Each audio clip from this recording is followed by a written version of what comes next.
Ay mga bossing, magandang umaga sa lahat, no? So akala ko, pampasipag tong van na nakuha natin, tong GL Grandia. Mga bossing, nasobrahan ata ako. Alas 6 pa lang, at the same time, wala pa tayong tulog, mga bossing. So madaling araw na tayo nakauwi, no? Dire-diretso na, mga bossing. Kasi may laro ko ngayon mga boss, no? Papawis naman, basketball, going to Las Piñas. So liga yun mga bossing. Naran di ako naka-attend, so kailangan kong umattend ngayon mga boss. So ma-share ko lang, ito pala yung GL Grandia natin mga bossing. Pogi niyan mga boss, aray ka. Yun no, flex ko lang sa inyo mga bossing.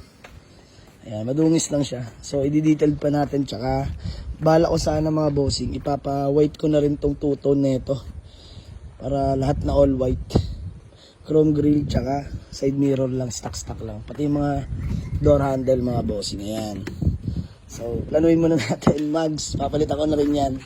Ba mag T37 ulit tayo mga bossing. So, malaan mga boss.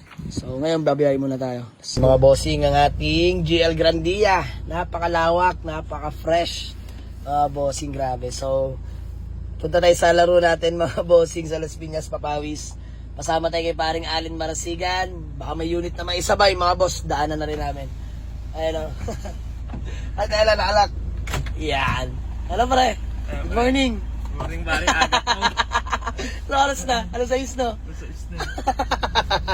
Sobrang aga namin mga bossing, ewan ko ba. Pero history to, no?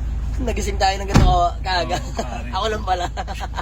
So, kidding aside, let's go mga boss. Biyahe lang kami. Ingat sa amin.